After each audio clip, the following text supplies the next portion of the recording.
¿Cómo están? Les doy de nuevo la más cordial bienvenida a un nuevo capítulo de La región al mundo.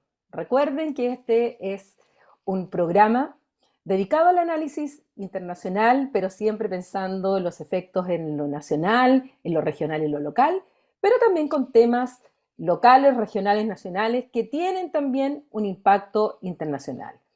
Este programa se efectúa gracias al apoyo de la Cátedra Jean Monnet de la Unión Europea, del programa Erasmus Plus y también con el apoyo siempre del Centro de Estudios Europeos de la Universidad de Concepción.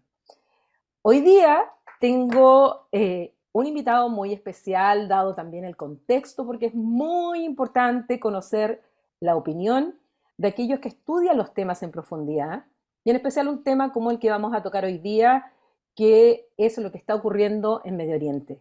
Y para ello tengo el gusto y ya saludo a un colega, amigo, Jorge Araneda, quien es doctor candidato en Relaciones Internacionales de la Universidad de Ankara, en Turquía, y que además es especialista en Medio Oriente, director del Intérprete Digital. Así es que te doy las gracias, Jorge, por aceptar esta conversación y para que profundicemos mucho más de lo que se suele oír respecto a esto que tú hablas de MENA, y me preguntan, ¿qué es MENA? Medio Oriente y Norte de África, y eso es lo que vamos a conversar. Un placer, como siempre, conversar contigo, sobre todo teniendo a una especialista nacional no solamente de Europa, sino también de otras partes del mundo. Así que siempre un placer conversar contigo. Como este programa está dirigido en general a cualquier persona que esté interesada en estos temas, que quiera saber lo que pasa más allá de nuestras fronteras, partamos por lo más básico.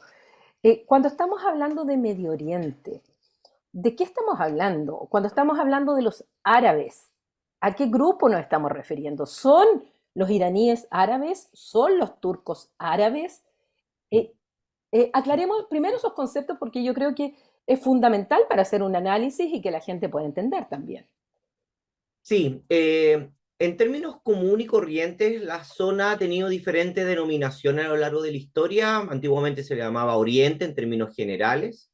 Después, lógicamente, con las pretensiones coloniales, inglesas, francesas, van a tomar otro tipo de nomenclatura que todavía algunas personas todavía la ocupan.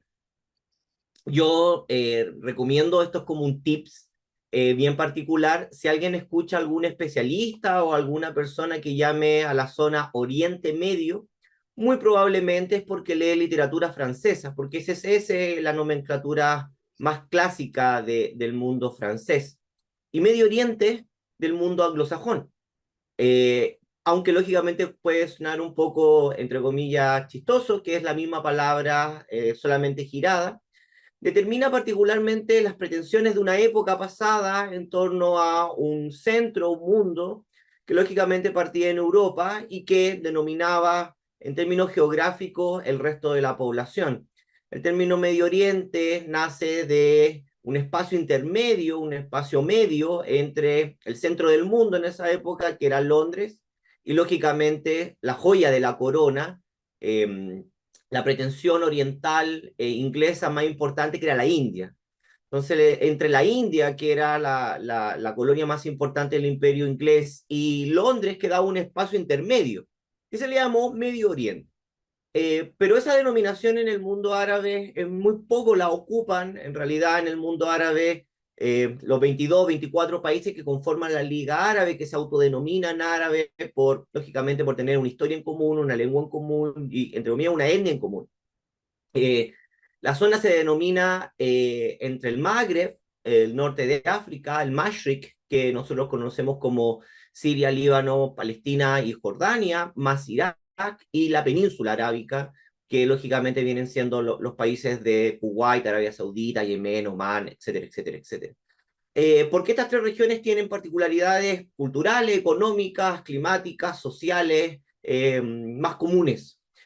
Por lo tanto, los árabes denominan estas tres, en forma general, denominan estas tres regiones Yo siempre a mi estudiante le digo que es como Norteamérica, Centroamérica y Sudamérica. Todos somos latinoamericanos, pero lógicamente por diferentes historias y dialecto y cultura y también por el clima nos denominamos de estas tres grandes regiones. Eh, Eso por una parte. Por otra parte, lo que tiene que ver con un poco del orientalismo o los estereotipos, se confunde por una parte lo étnico, que es lo árabe, con lo religioso, que es lo musulmán, lo islámico, una tradición, ¿cómo se llama?, mucho más nueva. Los árabes son anteriores, tenían relaciones diplomáticas, de comercio con los imperios bizantino, persa, sasánida o incluso romano en la antigüedad. Para las personas que lógicamente hayan tenido el placer o ver fotografías, por ejemplo, de Petra en Jordania, esas son civilizaciones árabes, que lógicamente tenían una lengua protoárabe o árabe del norte, que se le llamaba, pero que lógicamente posteriormente son poblaciones netamente o étnicamente, en términos culturales, poblaciones árabes. Pero el Islam va a sobrepasar lo que tiene que ver con la frontera de lo árabe y va a llegar hasta China, va a llegar a la India, va a tomar todo lo que tiene que ver con el norte de África o incluso el Sahel, e incluso hacia Europa, con Al-Ándalus en España, lo que se conoce como la época clásica, eh, eh, la decadencia del mundo árabe y, lógicamente, la época de oro en términos para los europeos. Y de ahí van a haber muchas poblaciones que se van a islamizar, entre ellas la población turcómana, que proviene de Asia Central, y por otra parte la gran civilización antigua, que era la civilización persa. Y de ahí, lógicamente, que haya un poco de confusión. Los turcos son turcos étnicamente, no hablan ni la lengua, ni no tienen los parámetros culturales similares a los árabes, pero son, lógicamente, musulmanes, y los persas, lógicamente, de la misma forma. Son una civilización incluso más antigua que los mismos árabes, en términos, ¿cómo se llama?, de organización política. Pero hoy en día, lógicamente, también son en su mayoría Irán, casi 99, 98% son musulmanes, y de ahí Pakistán, y nos podríamos llegar hasta Afganistán, que lógicamente también son otras organizaciones.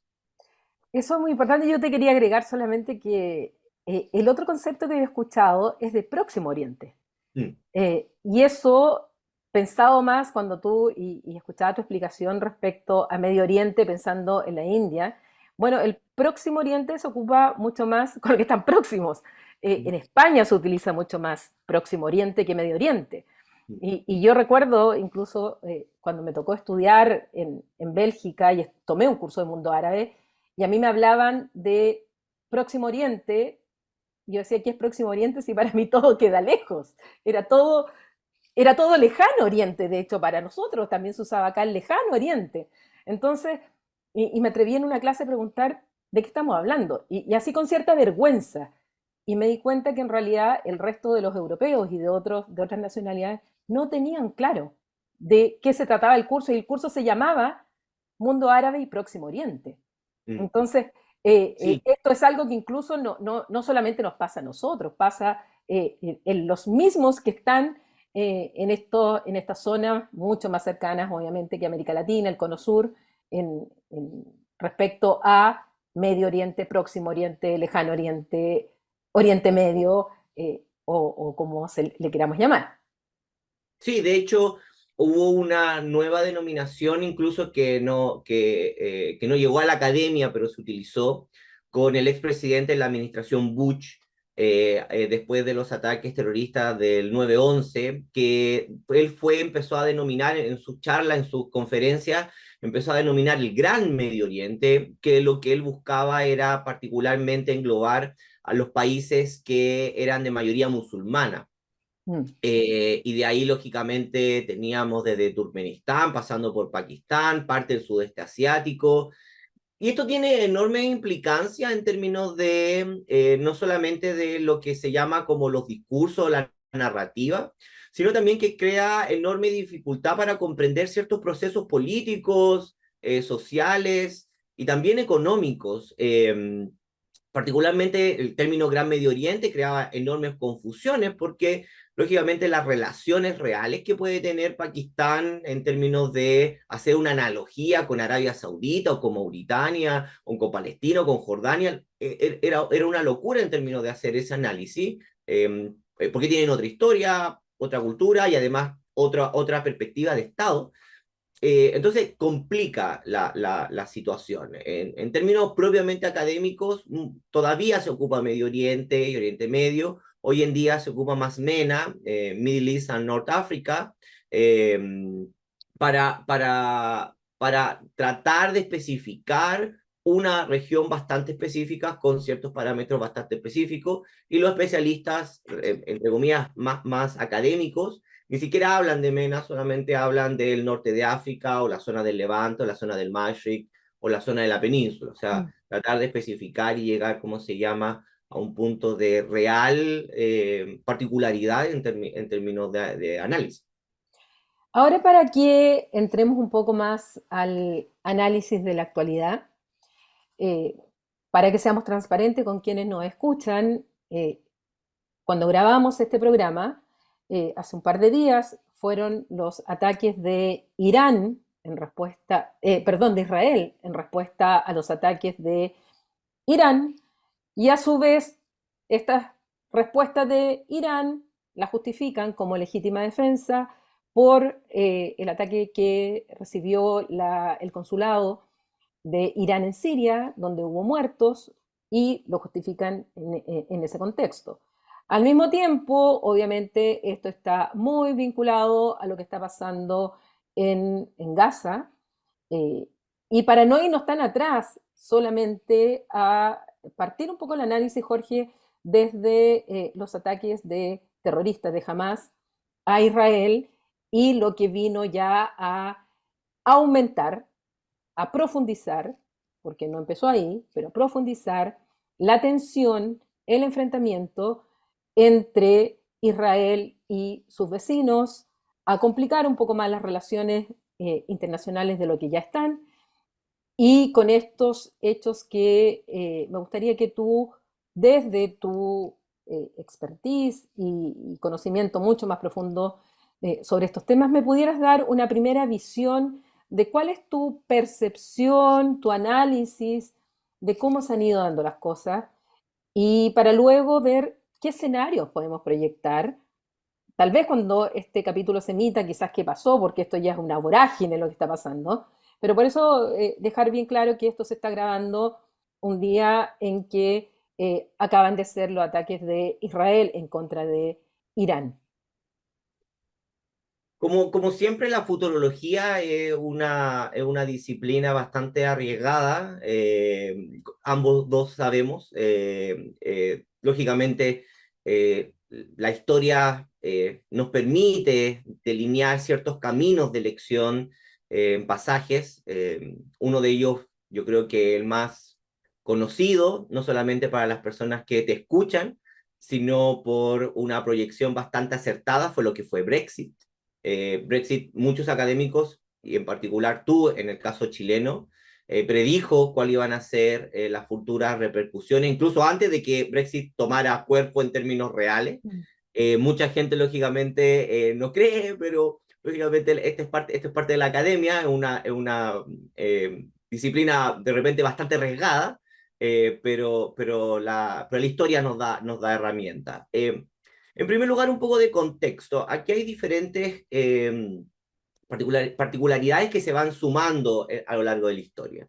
Primero, es importante destacar que hay una pequeña confusión en términos de la opinión pública sobre Hamas. Hamas nace como hijo de los acuerdos de Oslo, y particularmente de la incapacidad de la Autoridad Nacional Palestina, la OLP, y la conformación del Estado de Israel de generar particularmente una nación o un Estado real, sobre todo bajo la línea de Al-Fatah, que era el partido mayoritario, que todavía sigue siendo un partido mayoritario, que era un partido de corte marxista o socialista en su primer momento, socialista árabe, y laico, y que apostaba a una sociedad laica, una sociedad lógicamente en parámetros de la época, panarabista, en cierto sentido. Eh, para para parte de la organización o para parte de la sociedad palestina, los acuerdos de Oslo nacieron unos acuerdos muertos. Y Estamos aquí, hablando de 1993 exactamente, en la década de para los 90. ubicar Exactamente. a En nuestro la década público. de los 90, ya sea Arafat, que era líder no solamente del partido mayoritario, que Al-Fatah, sino también de la Autoridad Nacional Palestina, conforma lógicamente y va a firmar los acuerdos de Oslo, por la ciudad donde se firma, que era Oslo.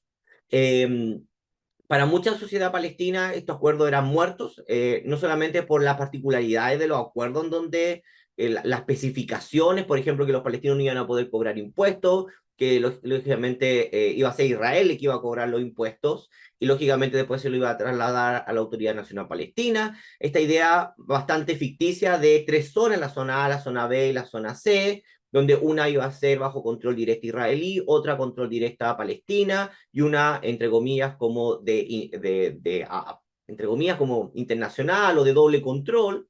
Esta piel Y es como esta piel de leopardo con manchas exactamente. y con distintas competencias, digamos, en cada una de estas manchas en un Claro, se iban a territorio que además, interlapar competencias, claro, como se llama, jurídica, iba a ser como un Estado-naciones, entre comillas, pero en términos reales, lo que se veía en los acuerdos de Oslo, más lo que se veía en la calle, lo que se veía en la política real, en la realpolitik de lo que tenía que ver particularmente con el Estado de Israel, mucha población palestina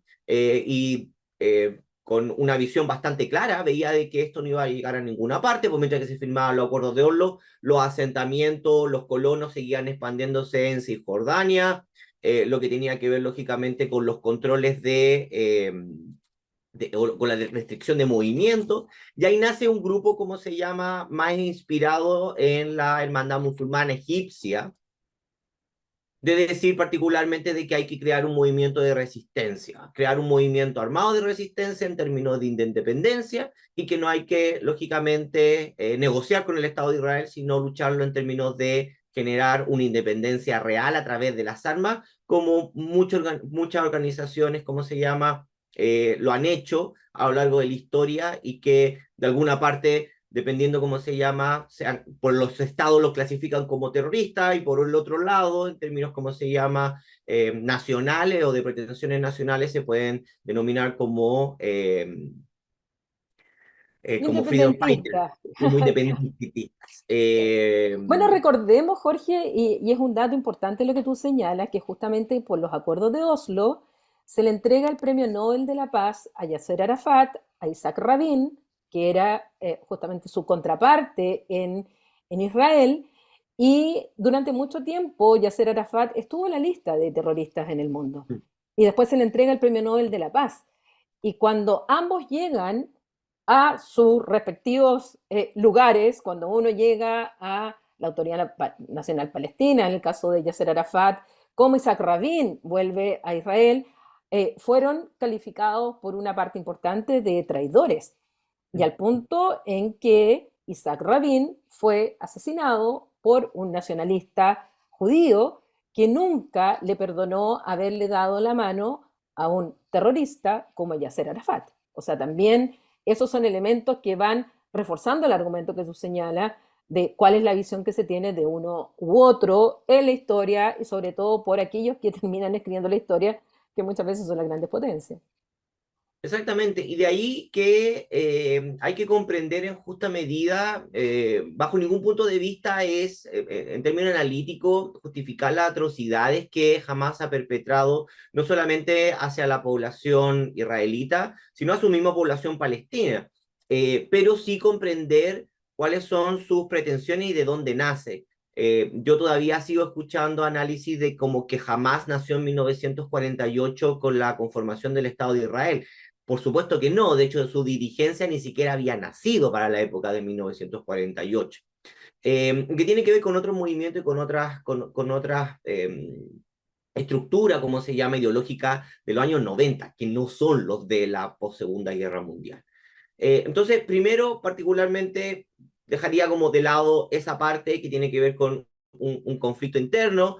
La Autoridad Nacional Palestina ha perdido no solamente históricamente su apoyo después de los acuerdos de Oslo, sino que tampoco ha podido concretar ningún tipo de los pasos de la conformación de un Estado nacional independiente, autónomo, en términos reales. Y eso tiene que ver no solamente por la incapacidad de la Autoridad Nacional Palestina, sino también porque las políticas de gobierno del Estado de Israel ha incapacitado la posibilidad cualquiera de generar un Estado real, en tanto de que incluso la economía interna palestina está completamente fragmentada, son batustanes, son esta piel de leopardo, como Mm. tú bien mencionas, lógicamente con la construcción de los muros, que están esto ha sido declarado por múltiples organismos por fuera del derecho internacional, por la libertad de movimiento, lo que tiene que ver con los checkpoints, y lógicamente con toda con la conformación de un aparato, particularmente desde la Corte Suprema, que habilita a que ciertas personas que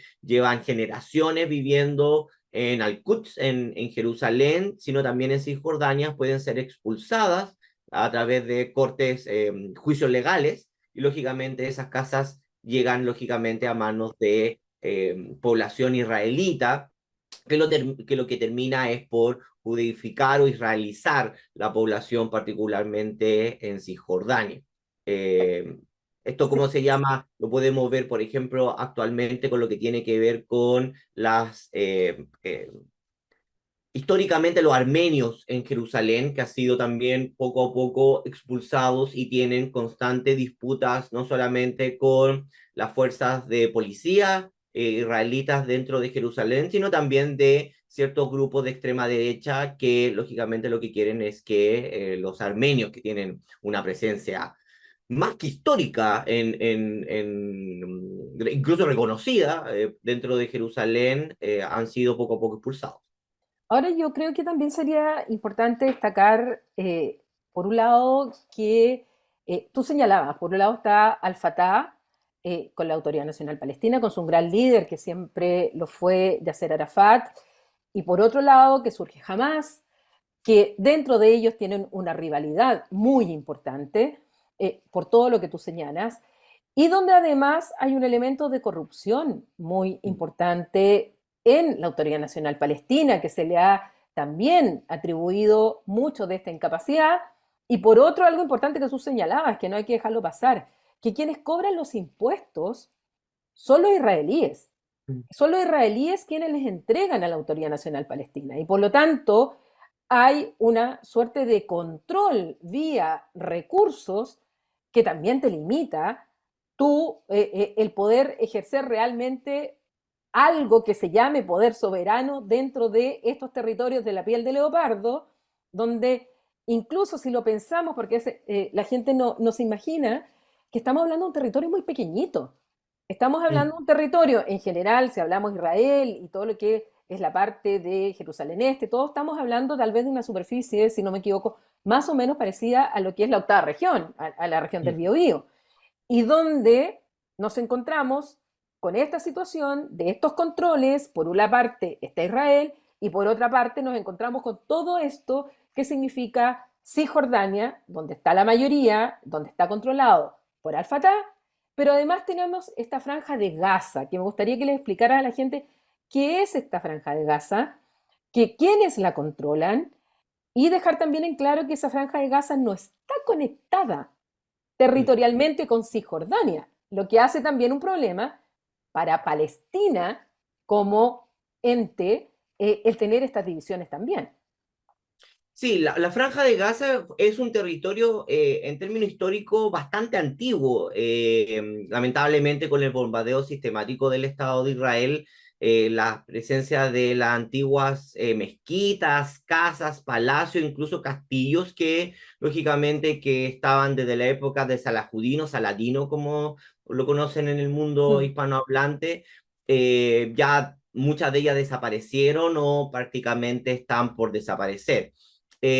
La Franja de Gaza fue una zona del territorio palestino desde la época otomana en adelante, con puertos, con lógicamente producción de cítricos, naranjas, limones, etcétera, etcétera.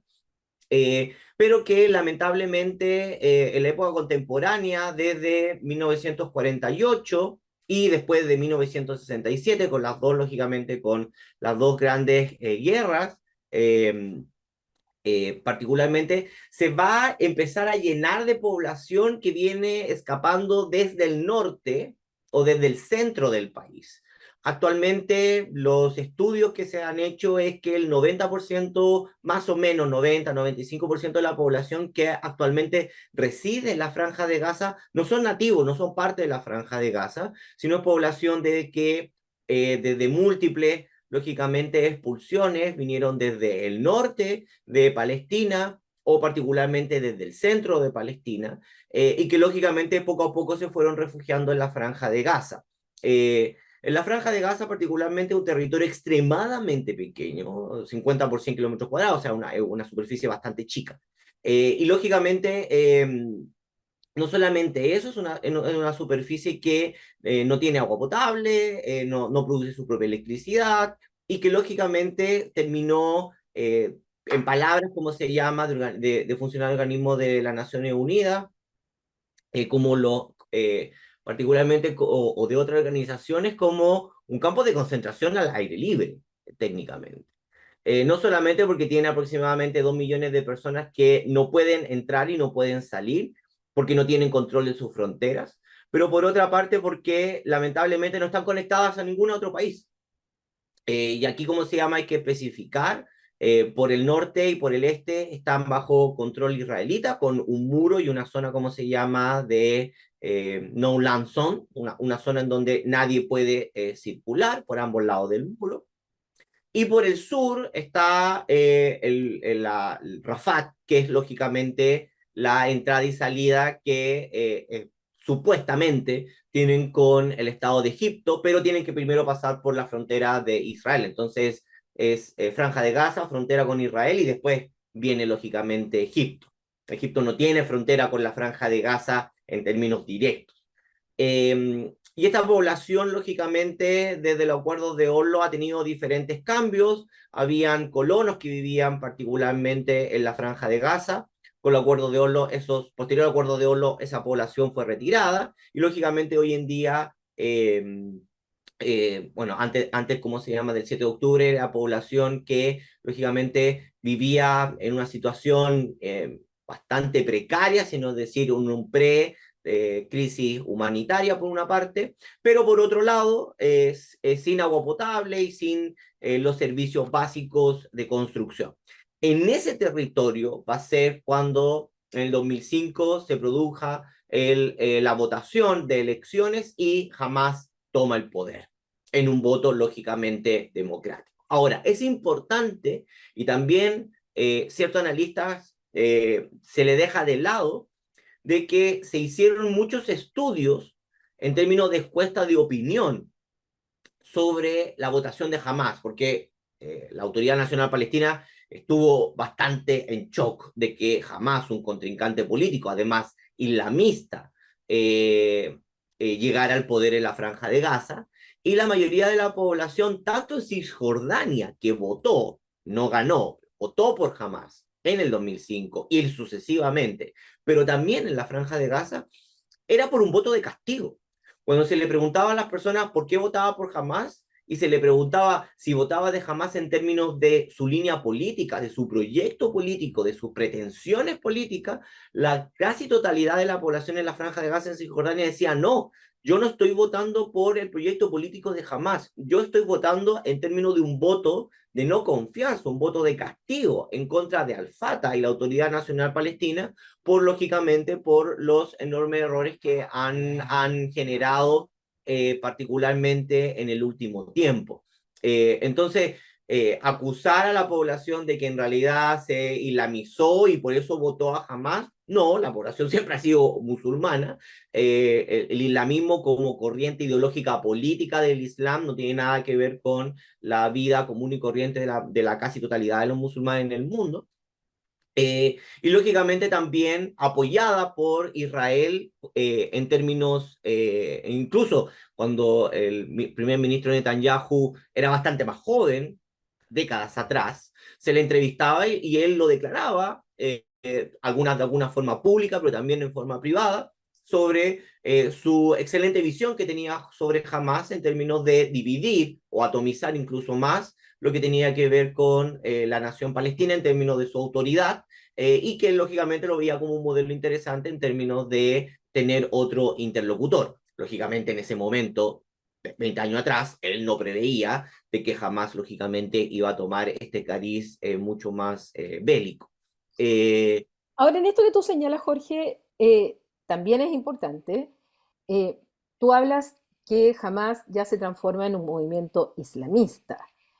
Y dentro de esta concepción, además, dentro de su carta, Hamas tiene como objetivo la destrucción del Estado de Israel.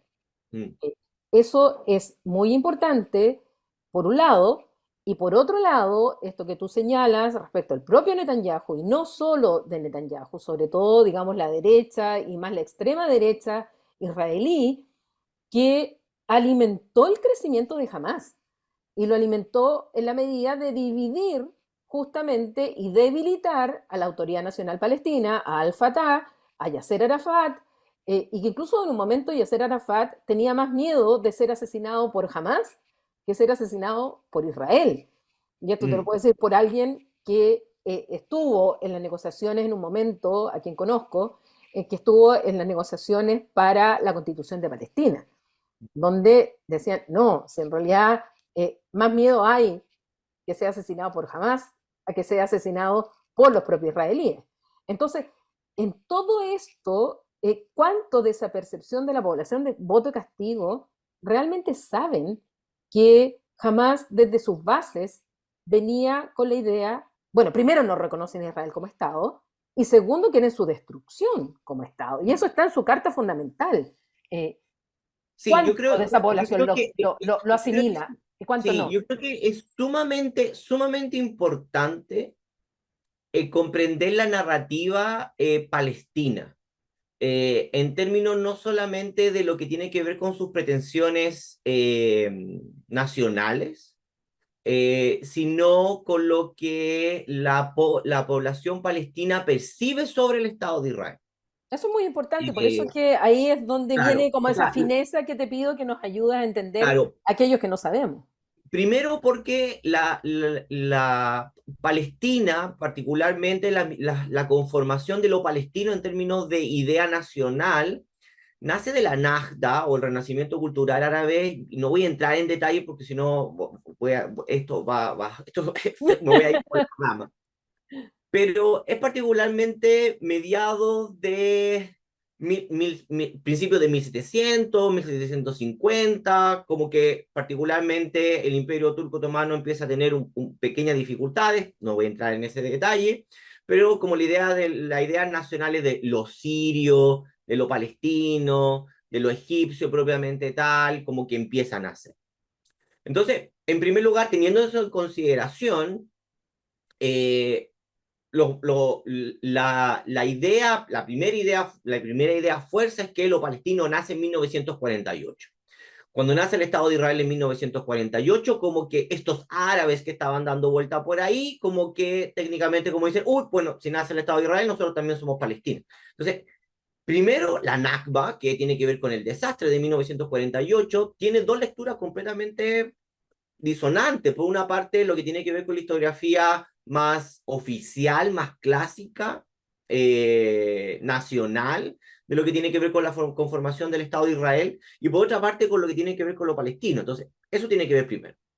En segundo lugar, lo que tiene que ver con una narrativa completamente fragmentada en términos de, y que lamentablemente nosotros lo hemos discutido en otras áreas como lo que ha sido Siria, Afganistán, de poblaciones, generaciones perdidas, en términos no solamente de que hay una población que hoy día se le llama árabe israelí, que son los palestinos que quedaban en el norte, que lógicamente no escaparon o técnicamente no se refugiaron en otros países, pero tampoco se fueron al norte, y por lo tanto el Estado de Israel los clasifica como árabe israelita y que son los palestinos que se llaman los palestinos del 48. Por otra parte están los palestinos de Cisjordania. Y son Eh, ellos, perdón, y son ellos los que tienen representación en la Knesset, en el claro, Parlamento, los palestinos del tienen 48 cupo. israelitas son los que pueden votar, lógicamente, Sí. dentro con ciertas limitaciones, pero son los palestinos, ¿cómo se llama?, que pueden votar y pueden quedar en el Knesset. Por Mm. otra parte, están los palestinos de Cisjordania, que tienen otro tipo de representación, tienen otro tipo de carnet, otro tipo de expresión jurídica, si uno lo quiere decir, tienen otro nivel de ciudadanía. Después viene lo que son los palestinos de la diáspora, que son los palestinos que arrancaron a Siria, Líbano o Egipto, que ahí tienen que ver con la UNRWA, que es una institución que lógicamente que hoy en día también está bajo ataque, otro tema. Y lógicamente los Digamos que palestinos, es la Agencia de Naciones Unidas para los Refugiados Palestinos, para que nos entienda exactamente, la gente claro, que nos está escuchando. que nace en 1948 y que lógicamente lo que trataba de hacer era no solamente un censo de la población que está escapando, pues lo hacen cifras, sino también en términos jurídicos de decir, bueno, ¿qué pasa con esta población? Porque ellos tienen el derecho inalienable del retorno.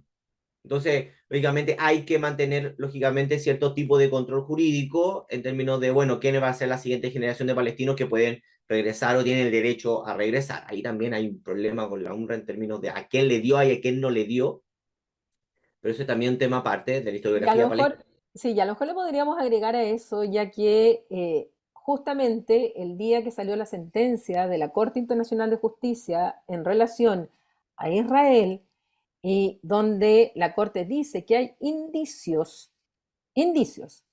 de la comisión de genocidio, que fue muy duro esa frase, eh, ese mismo día Israel plantea el tema del cuestionamiento a la UNRWA, a esta agencia de las Naciones Unidas para los refugiados palestinos, diciendo que habían 12 personas que estaban involucrados en los atentados de octubre e inmediatamente la ONU los expulsa, pero hay muchos países que le quitan el financiamiento a la UNRWA, que hay que decir que se financia por, no está dentro del presupuesto ordinario de Naciones Unidas, Mm. está por los aportes que hacen los estados, y los estados se lo empezaron a quitar sin juicio previo, sin sumario, sin nada, y, y decir que la UNRWA nace porque Israel quiso que se hiciera distinta a la otra agencia, que es el Alto Comisariado de las Naciones Unidas para los Refugiados, que fue Israel que no quiso mezclar a ambos y quiso que se hiciera uno aparte justamente para dejarlos no dentro de los refugiados del mundo, sino que esto en particular. Entonces, Mm. cuando se dice, hay la UNRWA y hay que tener, ¿por qué hay un órgano especial para los palestinos? Es porque los israelíes lo quisieron. Ellos quisieron separar en su origen estas dos organizaciones y que ahora cuestionan y que, bueno, sabemos ahora que los estados, poco a poco, están revirtiendo sus decisiones y han vuelto a financiar a la UNRWA. Hay otros países que aumentaron su financiamiento ante la poco afortunada, por decirlo diplomáticamente, decisión de otros de quitarle el financiamiento, cuando en definitiva los palestinos que están en situaciones tan terribles, bueno, de ahí logran tener el dinero de ayuda humanitaria. Sí, particularmente la persona, el ciudadano de a pie, la persona común y corriente, no conoce mucho sobre la institucionalidad, incluso, y esto es algo que nosotros hemos discutido en múltiples plataformas, ocasiones, de Mm. forma personal incluso, sobre que las personas piensan de que las Naciones Unidas es el Consejo de Seguridad. Sí. Las Naciones Unidas particularmente es una organización vital, y esto lo discutía en otro medio, en donde la incapacidad del Consejo de Seguridad de las Naciones Unidas para dirimir o poder facilitar ciertos tipos de conflicto armado no imposibilita y no le quita la enorme ventaja de tener este tipo de organismos e instituciones internacionales que facilita no solamente la protección en términos humanitarios de múltiples en situaciones bélicas, sino también un espacio de resolución pacífica de conflictos en donde si no existieran estas instituciones, más allá que uno le pueda hacer crítica y decir que se pueden mejorar, Sí. volveríamos a un estado de una situación real de política internacional anterior a la Primera Guerra Mundial, en donde lisa y llanamente las perspectivas de expansión bélicas eran aceptadas como de facto, como parte de la orgánica Así internacional es. sin ningún tipo de prospecto de justificación. Y era incluso algo que se veía como natural en la vida biológica de las naciones, que era, ¿cómo se llama?, su expansión y concretación de mayor territorio. Entonces, eso por una parte, sin descontando lo que tiene que ver con la UNESCO, con la FAO y con otro tipo de organismos que también dependen, ¿cómo se llama?, de las Naciones La Unidas o que son Organización Mundial de la la Salud, tan importante Organización que ha Mundial de la Salud. sido en muchos temas. Sería, sí. O sea, las personas que dicen disolvamos la ONU, salgámonos de la ONU, en realidad, ¿cómo se llama? Es como Wikipedia, es como de verdad, como vuelve a lo que sería un mundo ya que ya es caótico. Esto ya ni siquiera sería caos, sería un desastre, y sobre todo que, a diferencia de anterior a la Primera Guerra Mundial, hoy día tenemos bomba atómica. Entonces, lógicamente, la disuasión y estas cosas como que, sí, no es una imagen que particularmente para los historiadores, tú, yo y otros especialistas, quisiéramos volver a ver en términos reales.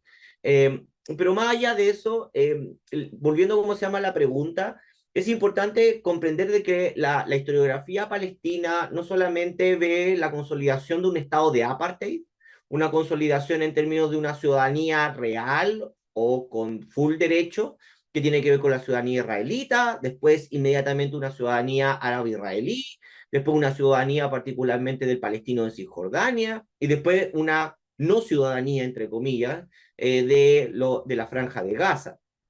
Y además con leyes particularmente sobre el movimiento, el traslado de población, lo que tiene que ver qué pasa en el caso de un palestino que vive en Tel Aviv o en territorio, ¿cómo se llama?, del norte de Palestina, que quiera irse a Cisjordania, o qué pasa si una persona se casa con alguien de Gaza, pero vive en Cisjordania. O sea, todo lo que tiene que ver con matrimonio interárabe, interpalestino, pero que tienen diferentes estatus de ciudadanía. Mm.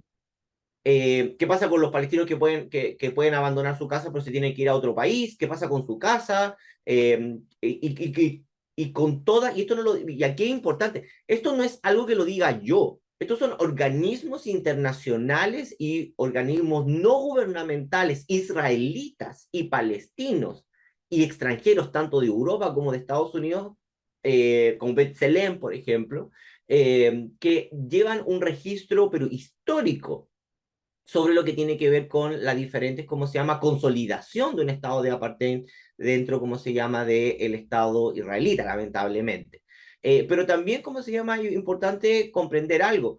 En las últimas décadas, con la ampliación del espectro de derecha y extrema derecha dentro de lo que tiene que ver con el espectro político israelí, también ha aumentado el grueso de población palestina que también está mirando hacia la derecha y extrema derecha palestina. Entonces, y esto es interesante porque también no tenemos cierto espectro también en Latinoamérica, cuando la derecha y la extrema derecha se come a los discursos de la derecha más clásica, también arrastra a la oposición a esos tipos de discursos. Tú eres más experta en esto en términos de populismo, en Europa y en Latinoamérica, pero en Medio Oriente, como yo lo mencionaba en otra ocasión, como un laboratorio político también los vemos.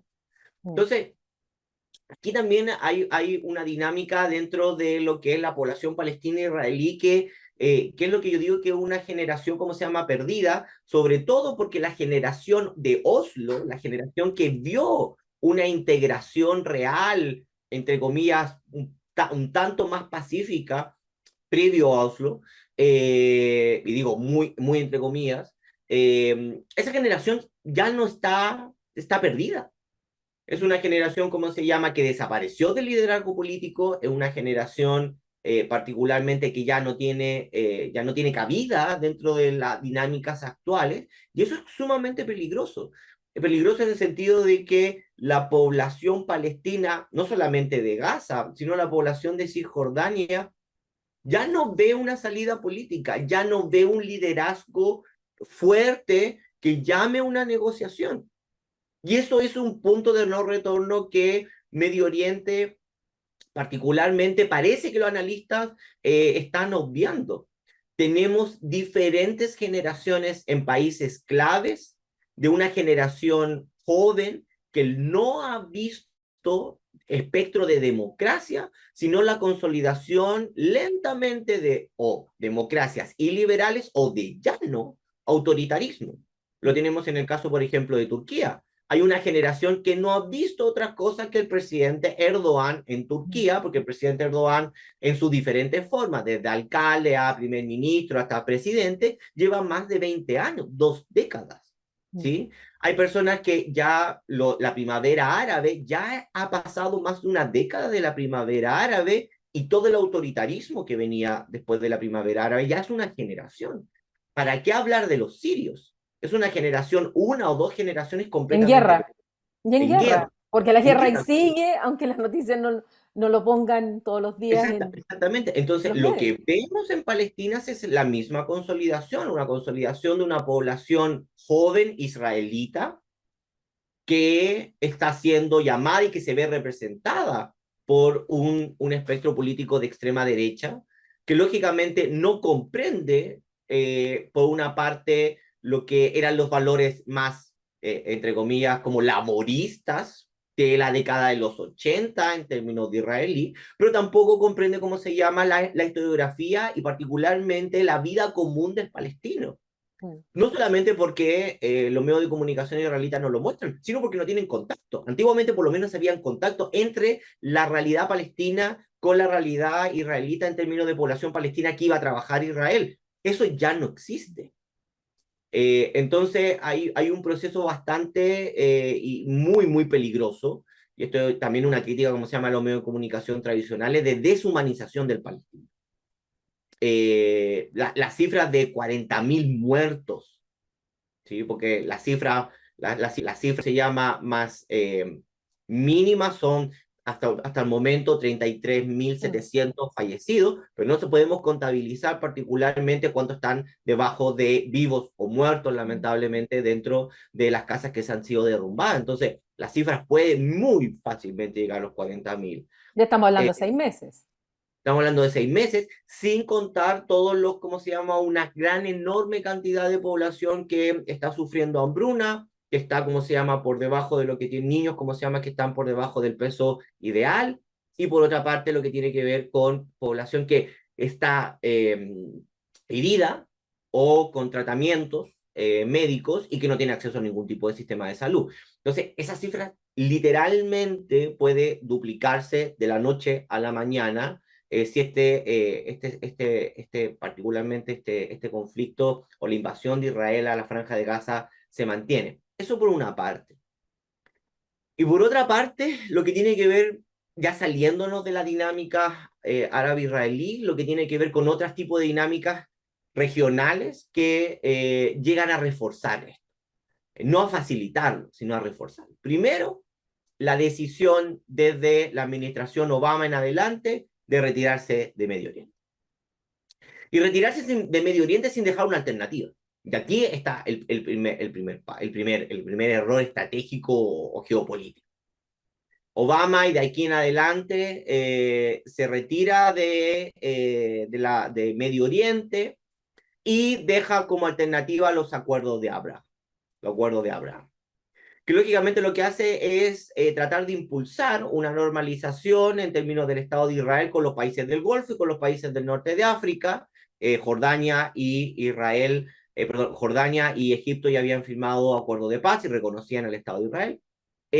Esto bajo la idea de que una mayor integración económica, mayores acuerdos, mayores intercambios económicos iba a permitir, lógicamente, el paso a acuerdos diplomáticos y acuerdos de reconocimiento. Y lo social y político, y se iba a dejar de lado. Marruecos, Arabia Saudita, Emiratos y otros países más se abrieron a ese camino. Y ahí, de nuevo, la ciudadanía de a pie, pero también, sobre todo los palestinos, se sentían y se sienten que han sido borrados de la historia. Y aquí es donde Hamas particularmente hace el golpe en la mesa y desencadena, lógicamente, y pone en una condición bastante frágil a diferentes actores. Primero, presenta, como se llama, un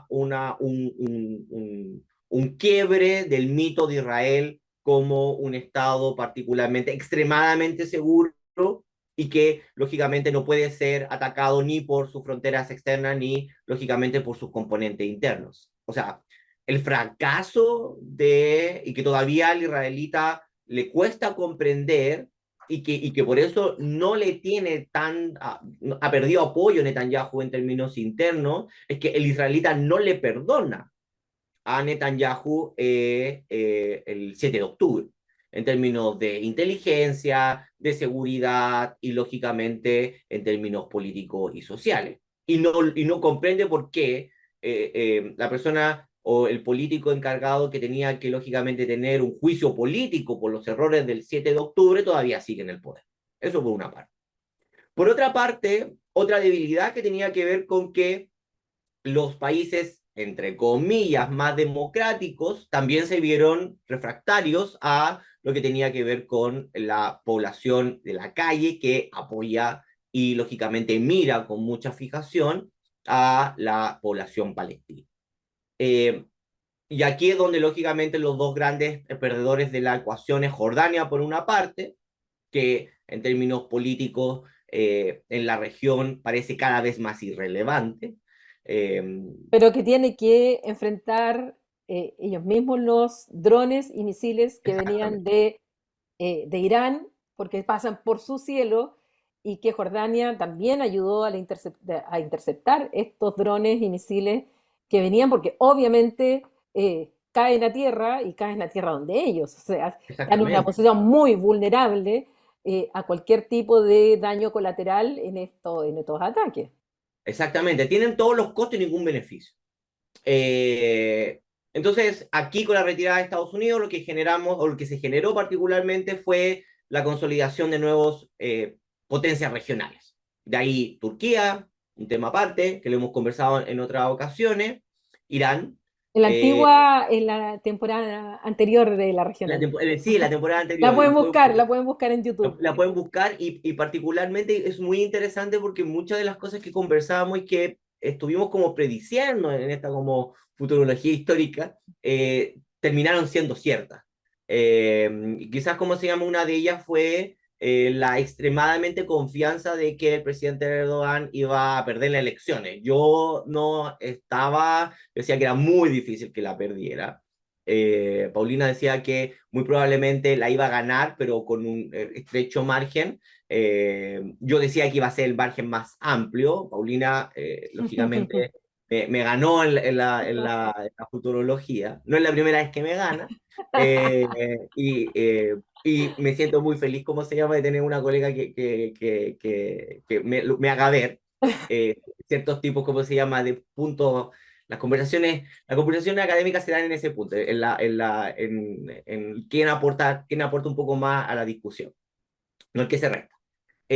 Entonces, particularmente aquí lo que tenemos es una nueva conformación. Primero, como ya otros analistas, ¿cómo se llama?, plantean, hay una muerte en la paciencia estratégica, ¿ya?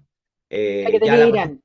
de Irán. La paciencia estratégica de Irán se acabó y se acabó porque particularmente hay una pérdida de la confianza. Y aquí es donde, esto yo lo he dicho tú incluso más fuerte que yo, que tiene que ver con que el derecho internacional está en una de sus mayores crisis.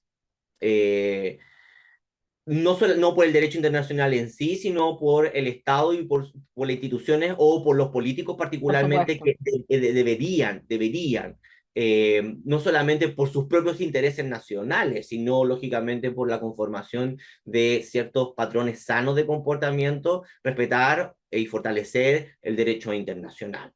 Eh, y esta paciencia estratégica se acaba porque a Israel le parece, y yo creo que no solamente a Israel, sino a cualquier país del mundo, le parecería por fuera de una línea roja la destrucción de un consulado. Eh, peor aún si fuese una embajada. Más allá de que dentro de ellos existieron generales de la Guardia Revolucionaria Exacto. o líderes, ¿cómo se llama?, políticos que eran de importancia estratégica para Israel, pero atacar una embajada es algo bastante singular. Y aquí a nuestros escuchas, voy a volver a una anécdota, me disculpo por ser historiador, hace 25 años atrás pasó exactamente lo mismo, en otra región, en otra parte y con Irán. Hace 25 años atrás, ustedes me podrán corregir, los talibanes llegan al poder por primera vez y toman la capital. Y tomando la capital asesinan a 7 funcionarios de la embajada iraní. Irán, lógicamente, no quiere en ese momento y nunca ha querido entrar en conflicto directo con Afganistán, porque sería una guerra, un desangramiento sin sentido. Dos países que tienen una enorme población y además, lógicamente, para los intereses estratégicos de Irán, quiere tener buenas relaciones. Más allá de que los talibanes en términos ideológicos creen que los chiitas, que es la población musulmana mayoritaria en Irán, son lógicamente kafir o personas desviadas y que en realidad no son musulmanes. Más allá de eso, en términos políticos, Irán hace 25 años atrás presentó un escrito en el Consejo de Seguridad declarando de que esto rompía, ¿cómo se llama?, las convenciones internacionales y además, ¿cómo se llama?, el libre funcionamiento de algo que se ha respetado van a ser, no sé, casi 100 años ya, sobre, ¿cómo se llama?, la no muerte de funcionarios públicos en términos de embajada. Eh, y se firmó por unanimidad en el Consejo de Seguridad que, lógicamente, que los talibanes habían cometido, ¿cómo se llama?, algo que estaba por fuera del derecho, y que, lógicamente, tenían que pedir disculpas y, A lógicamente, modo de reparación. a Sí. modo de reparación. E Irán tomó esa carta, se la enrostró a los talibanes y el asunto se terminó. ¿No? Eh, yo particularmente creo, y no solamente yo, sino otros analistas, yo creo que Irán no hubiese atacado, no hubiera visto forzado a atacar en este acto coreográfico con 72 horas de anticipación, llamando a los turcos, llamando a los jordanos, A los llamando a egipcios. los sauditas, avisándole a Sisi, esto no es para que no se empiecen a activar los botones de, como la guerra, como las películas de los 80 donde todo el mundo apretaba botones y se destruía el mundo. Eh, Probablemente si Alemania, Inglaterra y Estados Unidos, si no mal no recuerdo, hubieran votado a favor de esa resolución, particularmente Irán se hubiera quedado mucho más tranquilo. Mm. Lamentablemente no es así. Y esto tiene que ver con algo que particularmente analistas de Medio Oriente y yo también lo pienso. Eh, no hay liderazgos fuertes en Medio Oriente y estamos con un liderazgo extremadamente débil en Estados Unidos y en Europa. Bueno, Eh, eso lo vamos a dejar para otras conversaciones porque vaya, vaya, vaya que nos toca este año temas sí. muy, muy importantes, que no solamente son importantes para los países en particular, en este caso de la elección de Estados Unidos, sino que obviamente eso trae toda una complejidad para el resto del mundo y en particular para lo que está pasando en Medio Oriente hoy día. Así que Jorge, yo nuevamente te quiero dar las gracias. eh, Muy interesante, muy clarificador, mucho de lo que nos has explicado hoy día. Y gracias porque siempre colaboras muchísimo con el Centro de Estudios Europeos de la Universidad de Concepción. No, un placer estar contigo, discutir contigo y lógicamente poner sobre la mesa ciertos tipos de discusiones para próximas conversaciones, pero también para el análisis de los días posteriores a estos ataques. Así que muchas gracias, Jorge, y aprovecho también a ustedes de invitarlos cada semana a través de nuestro canal de YouTube del Centro de Estudios Europeos de la Universidad de Concepción, de la región al mundo, para que vayan viendo nuestro análisis internacional con invitados, invitadas de lujo de distintas partes del mundo y tratando de profundizar en aquello que muchas veces la lectura rápida de los titulares, de los medios o el tiempo no nos da, y en una conversación mucho más calmada, mucho más profunda, aquí podemos ir también, con un lenguaje sencillo, podemos ir tratando de aportar. Así es que los espero la próxima semana en un nuevo capítulo de La Región al Mundo. Que estén muy bien.